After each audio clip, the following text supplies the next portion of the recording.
Summary یہ ہے کہ آج اگر آپ کسی بھی روحانی مردہ کام میں، اچھا گناہ میں ہونا ایک الگ بات ہے، میں گناہ کی بات نہیں کر رہا، گناہ الگ چیز ہے، مردہ کام الگ چیز ہے، ڈیڈ ورک الگ چیز ہے، گناہ الگ چیز ہے، یہ بھی آپ کو صاف صاف پتہ ہونا چاہیے۔ گناہ سے توبہ کی جاتی ہے پر مردہ کاموں کو چھوڑا جاتا ہے،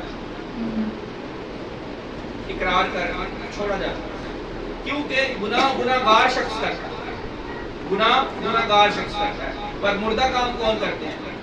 جو خداوند میں چلتے بھی ہیں اور مردہ کام بھی کرتے ہیں، یعنی آدھے زندہ ہیں آدھے مرے ہیں، چلتے چلتے گناہ کرتے ہیں، وہ مردہ کام کرتے ہیں۔ اس لیے خدا کہتا ہے مردہ کاموں کو چھوڑ دیں، مردہ کاموں کو چھوڑ دیں، اس سے ملنا ہی کچھ نہیں۔ اب مردہ کام کی سب سے بڑی ایگزامپل میں آپ کو دوں گا، داؤد بادشاہ خدا سے پیار کرتا ہے، خدا سے بے حد محبت کرتا ہے، خدا خود کہہ رہا ہے، خدا بھی کہہ رہا ہے یہ میرا جو ہے نا بندہ میرے دل کے مطابق مجھے مل گیا، پر بیچ میں پھر جو ہے نا اس نے غلطی کر دی، فوج کو کاؤنٹ کر دیا، اپنی آرمی کی جنگ کے لیے جا رہا ہے اور اپنی آرمی کی مردم شماری کروا لی۔ خدا نے کہا تو نے اپنی آرمی کی مردم شماری کیوں کروائی؟ کیا پہلے تو اپنی آرمی سے لے کے جیتا؟ کیا تیرے لشکر تجھے فتح دلاتے؟ ہر اس کی سزا ملے گا۔ یہ مردہ کام ہے۔ دیکھو آپ خدا کے ساتھ چل رہے ہیں اور آپ کہیں گے اچھا بل بڑا آ گیا، ایس دفعہ جو ہے نا 30,000 روپے بل آئے، جمع نہیں کروا سکتے، یہ ہوئے گا کیا بنے گا؟ کیسے میں اتنا بل جمع کراؤں گا؟ وہ مردہ سوچ ہے۔ ایمان سے کہیں خدا اگر بل آیا ہے اور میں نے بجلی استعمال کی ہے تو مجھے مہیا کرے گا۔ ایمان سے کہیں کیوں ایسی الجھنوں میں جاتے ہیں؟ کیوں پولیس کو موقع دیتے ہیں ایسے کام کہ میں کرایہ کہاں سے دوں گا گھر کا، میں بچوں کی اسکول کی فیسیں کہاں سے دوں گا؟ یہ سارے مردہ کام ہیں، مردہ سوچیں۔ ہم سمجھتے ہیں مردہ وہ جو قبروں میں پڑے ہوئے ہیں، ہاں ہیں، پر کچھ مردے ایسے بھی ہیں جو چلتے پھرتے ہیں پر ہوتے مردہ ہیں۔ ایسی سوچیں ایماندار جو یسوع پہ ایمان رکھتا ہے ایسی سوچیں نہیں سوچتے، اسے پتا ہے کہ میرا خدا زندہ خدا ہے اور وہ مجھے ایک سیکنڈ میں ایک لمحہ میں دے سکتا ہے سب کچھ، پر میری وہ سوچ، میری وہ کم اعتقادی، میرا کم ایمان اس کو مجبور کر دیتا ہے کہ وہ مجھے سزا دے۔ تو اس نے داؤد کو نہیں چھوڑا، اس نے کہا چن لے ذرا 3 سزائیں، سزا لازمی ملنی ہے، پر میں تجھے آپشن دے دیتا ہوں کہ ان تینوں میں سے ایک چن لے، کیا کال سے مرنا پسند کرے گا یا تلوار سے یا دشمن کے ہاتھ سے؟ سزا لازمی ملنی ہے، یہ ہو نہیں سکتا مجھے سزا نہ ملی۔ یاد رکھیں خدا جس سے محبت کرتا ہے اس کو سزا بھی دیتا ہے۔ مردہ کام چھوڑ دیں گے تو سزا نہیں ملے گی۔ یہ نہیں وہ کہہ رہا کہ اے بھائی مانو چلے جاؤ میرے پاس سے، بھائی مان نہیں کہہ رہا، وہ کہہ رہا ہے ایماندار رہو کہ یہ میرے بچوں میں، میرے لوگوں میں، میری اولاد میں، میری کلیسیا میں، میرے بدن میں گناہ کہاں سے آ گئے؟ مردہ کام کہاں سے آ گئے؟ میں نے تو ان کے لیے اپنی جان دی، پھر بھی مردہ کام نہیں چھوڑتے۔ تو اسی لیے مردے یہ یاد رکھیں کالی قبروں میں نہیں، آپ کے روزمرہ کی زندگی میں آپ مردہ شخص کے ساتھ زندگی بسر ہو سکتا آپ کر رہے ہو، آپ کی بیوی یا آپ کا شوہر یسوع مسیح میں نہیں ہے تو وہ مردہ ہے، جب وہ یسوع مسیح پر ایمان لے آئے گا تو وہ زندہ ہو جائے گا۔ آپ تو گناہ کے اعتبار سے مر چکے ہیں، آپ تو زندگی گزارتے ہیں یسوع مسیح کے اعتبار سے اس زمین میں، اس لیے آپ گناہ کر نہیں سکتے۔ اگر گناہ کرتے ہیں تو مردہ کام کرتے ہیں، آپ ہے زندہ اور کام مردہ کریں۔ یہ جو سٹینڈ ہے کہ ڈیڈ ہے، یہ خود سے کام نہیں کر سکتا، میں اس کو جہاں پہ رکھوں یہ خود نہیں چل سکتا، ڈیڈ چیز خود سے کچھ نہیں کر سکتی، گناہ میرے اوپر نہیں آ سکتے جب تک میں نہ چاہوں۔ ہم کہیں نہ کہیں اپنے آپ کو مردہ کاموں کے حوالے کر دیتے ہیں، ایماندار ہوتے ہیں پر کہیں نہ کہیں ہم اپنے آپ کو ڈیڈ چیزوں کے حوالے کر دیتے ہیں جن کا ہماری زندگی کے ساتھ ہمارے خدا کے ساتھ کوئی تعلق نہیں، کہ اس سے پروڈیوس ہی کچھ نہیں ہوتا، ایسا مت کرنا، اور اپنے آپ کو نیکی کے کاموں کے لیے، زندہ کاموں کے لیے، سچائی کے لیے، بھلائی کے لیے، جس سے خداوند کے نام کو جلال ملے، سیکھنے کے لیے، جیسے آپ آج بیٹھے ہیں سیکھنے کے لیے بیٹھے ہیں، سیکھنے کے لیے آئیں، جب آپ کا ایک سٹیپ آئے گا سیکھنے کے لیے تو خدا آپ کے 2 سٹیپ آگے کرے گا۔ کیوں؟ آج میں اپنی ماں کو کہہ رہا تھا، اپنی والدہ کو، اپنے گاؤں میں جانا تھا تو وہ کہہ رہی تھی میں اتنی دیر بیٹھ نہیں سکتی، میں آپ کے ساتھ شہر سے باہر منادی کے لیے میرے لیے جانا مشکل ہے، حالانکہ ان کی یہ 70 کے قریب ہو گئی ہے اور ان کے لیے واقعی ہی مشکل ہے، اس میں کوئی شک نہیں، پر میں ان کو یہ کہہ رہا تھا کہ آپ نے جب منادی پہ جانا ہے نا تو آپ نے یہ کہنا ہے خداوند کو، خداوند بے شک مجھے بلڈ پریشر کا ایشو ہے، بے شک میں تھک جاتی ہوں، میری گھٹنے میں درد ہے، کمر میں درد ہے، بے شک مجھے اسٹمک کا ایشو ہے، میں زیادہ نہیں بیٹھ سکتا، گرمی برداشت نہیں کر سکتی زیادہ، تو بھی میں اپنے آپ کو تیرے ہینڈ اوور کرتی ہوں، اور جتنے گھنٹے یا منٹ میں رہوں گی سفر میں اس سارے سفر کو تیرے سپرد کروں گی۔ میرا ایمان ہے جب آپ یہ کر کے جائیں گے تو آپ کو کچھ بھی نہیں ہوگا، آپ جائیں، آپ رک نہیں سکتے، گھر میں بھی تو ماری جانا ہے تو بہتر ہے یسوع کی راہ پہ مار جائیں۔ تو یہ ہے زندہ کام، آپ اپنے اگر آپ زندہ ہیں تو آپ ایسے سوچیں، اور اگر آپ مردہ ہیں یا مردہ کاموں کی خواہش رکھتے ہیں یا آپ کے زندہ کام کرنے کی جو ہے نا وہ روح ہی نہیں ہے تو پھر آپ پھنسے رہیں، کوئی نہ کوئی بہانہ ہوگا، کوئی نہ کوئی جو ہے نا ہوگی وجہ کہ آج میں نے میٹنگ میں جانا ہے، آج میں نے یہ کرنا ہے، آج میں نے وہ کرنا ہے، کام ختم نہیں ہوگی، زندگی ختم ہوگی۔ یاد رکھنا آپ کو یسوع کے لیے نکلنا پڑے گا، اپنے آپ کو وقف کرنا پڑے گا، اپنے آپ کو یسوع کے سپرد کرنا پڑے گا، دیکھیں پھر وہ کیسے کام ہے۔ ہاللیلویا۔ ابھی میں تھوڑی دیر پہلے پاسٹر لہری سے بات کر رہا، گاؤں میں انہوں نے ایک سوال کیا کہ جی یہ کہتے ہیں غیر قوم والے کہ آپ یسوع کو خدا کا بیٹا کیوں کہتے ہیں؟ میں نے کہا یہ بڑا ٹف سوال ہے، اس کا جو ہے نا جو مجھے جواب پتا میں نے دے دیا، اور میں نے ان کو سافٹ جواب بھی دے دیا، پیار والا۔ میں نے کہا اگر کوئی پھر بھی جان نہیں چھوڑتا، آپ کے پیچھے پڑے رہتا ہے جی کیوں کہتے ہیں یسوع کو خدا کا بیٹا کیوں کہتے ہیں، جواب تو میں نے دے دیا۔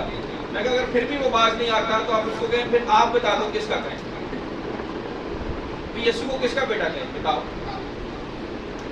اگر وہ خدا کا بیٹا نہیں تو آپ بتا دیں کس کا کہیں، ریسرچ کریں، آپ کے پاس کوئی دلیل ہے کوئی ثبوت ہے تو نہیں، پر یسوع مسیح خدا کا بیٹا ہے، بائبل جگہ جگہ بیان کرتی ہے۔ پاسٹر لہری نے مجھے جو اچھی اگزامپل دی، ویری گڈ اگزامپل، اعمال کی کتاب میں جب یسوع مسیح جو ہے وہ ساؤل ملا جو پلوس بنا بعد میں، پلوس کو جو پرانا اس کا نام ساؤل ہے، جب اس کا آمنا سامنا ہوا ساؤل کے ساتھ فزیکلی، یسوع مسیح ریزرکٹڈ باڈی میں تھا، یعنی جلالی بدن میں یسوع مسیح کو ملا، پلوس رسول کو جب وہ ساؤل تھا، خداوند یسوع مسیح جلالی بدن میں اس کے اوپر روشنی پڑی، اور جب اس پہ روشنی پڑی ہے تو اس کی آنکھیں چلی گئی، اندھا ہو گیا۔ یعنی یہ بھی جو ہے نا وہ غیر قوموں کا اعتراض ہے کہ یسوع مسیح زندہ ہی نہیں ہوا، حالانکہ وہ یہودی تھا، پالوس رسول پہلے ساؤل اس کا نام تھا، وہ یہودی تھا، وہ یہ نہیں مانتا تھا کہ یسوع مسیح مردوں میں سے جی اٹھا، پر یسوع مسیح جی اٹھنے کے بعد اس کو ملا، اور یسوع مسیح نے اس کو کہا تو مجھے کیوں ستاتا، انگلش میں ورڈ آیا ہے why are you persecuting me، جس کا مطلب تم مجھے کیوں ستاتا ہے، حالانکہ وہ تو کلیسیا کو ستاتا تھا، جو گہری بات ہے، وہ تو خدا کے لوگوں کو ستاتا تھا، مسیحوں کو ستاتا تھا، پر خداوند یسوع مسیح اس کو ملنے کے بعد کہتا ہے اے ساؤل تو مجھے کیوں ستاتا ہے۔ اب یہ بڑا امپورٹنٹ کوشچن ہے کسی غیر قوم کے بندے کو بتانے کے کہ وہ غیر قوم کا ہے، وہ یہودی ہے، وہ یسوع مسیح کو نہیں جانتا، پر یسوع مسیح اس کو مل کے کہتا ہے اے ساؤل تو مجھے کیوں ستاتا ہے، یعنی یسوع مسیح نے وہاں پہ دونوں باتیں بتا دی کہ جس کو تو ستاتا ہے وہ میرا بدن ہے، یعنی مسیحی لوگ، کلیسیا میرا بدن ہے، مجھے نہ ستا۔ اور وہی پلوس جب اس نے یہ بات سنی تو اس کی باقی کی زندگی ساری کی ساری، اس نے کہا اے خداوند تو کون ہے؟ اس نے کہا میں یسوع ناصری، یعنی اس نے اپنی باقی ساری زندگی یہ کہتے ہوئے گزاری کہ یسوع مسیح جی اٹھا ہے اور وہی خدا کا اکلوتا بیٹا ہے۔ اب دیکھیں غیر قوم کا شخص جو یسوع مسیح کو نہیں جانتا، یہودی ہے، جب یسوع مسیح اس پر ظاہر ہوا ہے ریزریکٹڈ باڈی میں، جی اٹھنے کے بعد والی باڈی میں، جلالی بدن میں اس کو ملا ہے اور اس کو یہ بتایا ہے کہ یہ کلیسیا میرا بدن ہے، دونوں چیزیں کلیئر کر دی کہ میں زندہ بھی ہوں مردوں میں سے اور میں خدا کا بیٹا بھی ہوں۔ پھر اس نے پوری لائف ہر جگہ جہاں جہاں ہو گیا، شہر شہر گاؤں گاؤں کہ یسوع مسیح خدا کا بیٹا ہے، صلیب کا پیغام پہنچایا۔ تو سمپل سٹوری سے آپ کو یہ پتہ ہونا چاہیے، یا سمپل پیرابل سے یا ایگزامپل سے جو بائبل میں موجود ہے سٹوریز، ان کو ظاہر کر کے آپ نے بتانا ہے۔ کسی غیر شخص کو بھی آپ کو بتانا پڑے گا یسوع مسیح کس طرح سے خدا کا بیٹا ہے، آپ کو پتہ ہونا چاہیے۔ جس طرح سے اپنی گواہی دے، ابھی بھی پاسٹر نے مجھے یہ بھی بتایا کہ یار آپ اپنی بھی ریلیٹ کر سکتے ہیں، جیسے پلوس پر جو خدا ظاہر ہوا ہے خدا یسوع مسیح، تو آپ پہ بھی تو ظاہر ہوا نا 8 سال پہلے، کچھ ایسا ہوا ہے تو آپ یسوع مسیح کے جو ہے نا وہ پیروکار بن گئے، یسوع مسیح کے ڈسائپل بن گئے، اس کی بنیادی شروع کر دی، کچھ تو ایسا ہوا ہے آپ کی لائف میں، وہ سٹوری بتانا شروع کر دیں، وہ ایمان شیئر کرنا شروع کر دیں۔ جو بیٹے پر ایمان رکھتا ہے وہ اس کے دل میں گواہی، جس کے پاس بیٹا ہے اس کے پاس گواہی ہے، تو وہ گواہی بتانا شروع کرے۔ وہی گواہی ہے کہ روح ہمارے ساتھ مل کر گواہی دیتا ہے کہ ہم خدا کے فرزند ہیں۔ یس یس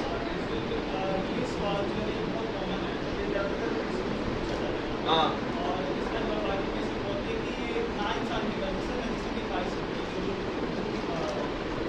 ویری گڈ، یہ بھی ایک زبردست ہے۔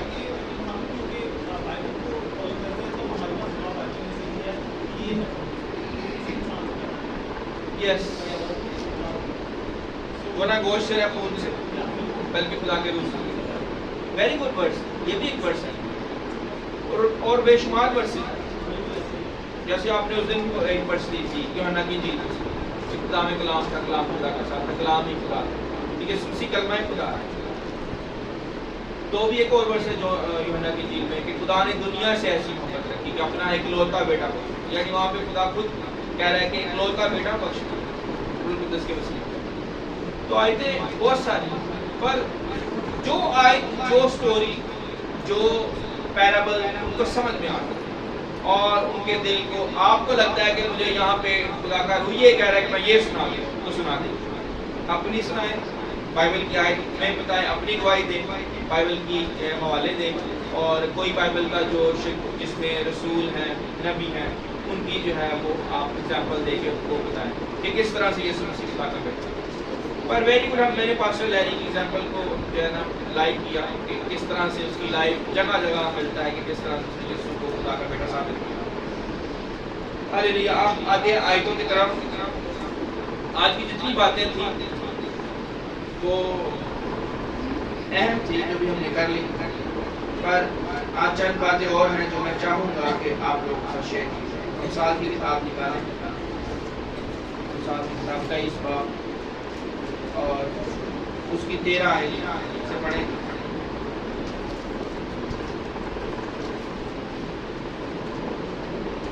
مثال کی کتاب 23 باب اس کی 13 آیت۔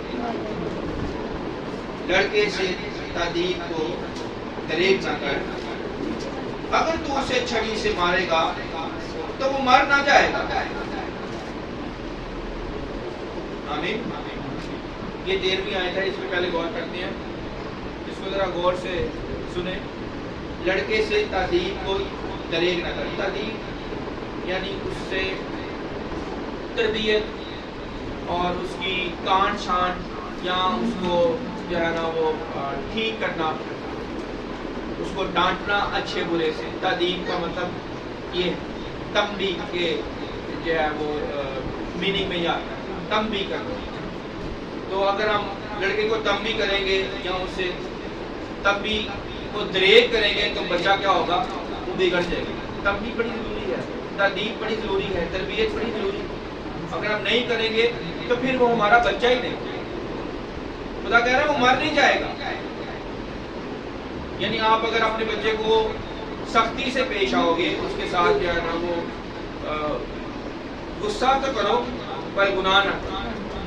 یعنی آپ کے غصے کی وجہ، آپ کی رنجش کی وجہ اس کو پتا ہو کہ میں غلط کام کر رہا ہوں، اسی لیے مجھ سے غصہ کیا اور میری بات کو جو ہے وہ تسلیم نہیں کیا، اور تو اسے چھڑی سے مارے گا اور اس کی جان کو پتال سے بچائے گا. یہ دیکھ رہے کہ آپ کی تھوڑی سی تنبیہ، آپ کی تھوڑی سی تادیب اس کو پتال سے بچا دے گا، وہ آگ میں جلنے سے بچ جائے گا.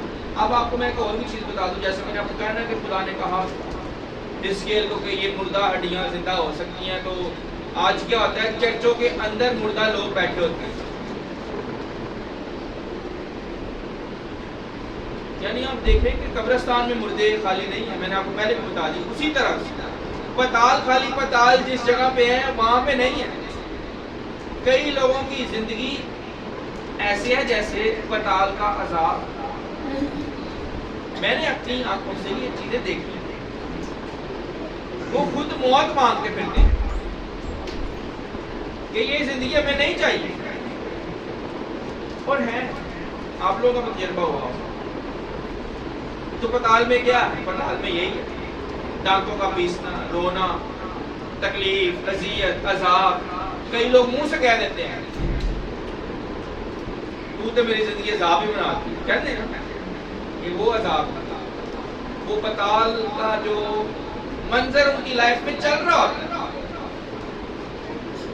یہ یہاں پہ وہ والے پتال کی تو بات ہو ہی رہی ہے جو آگے مل رہے ہیں شریر لوگوں کو یا دنیا داروں کو.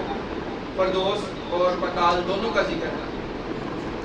تو یہ والا پتال وہ بھی ہے، اور آج بھی یہ پتال جیسے مردہ لوگ بیٹھے ہوتے ہیں آپ کو چلتے پھرتے نظر آئے پر ہوتے مردہ ہیں، اسی طرح سے ان کی لائف میں پتال کا اثر ہوتا ہے.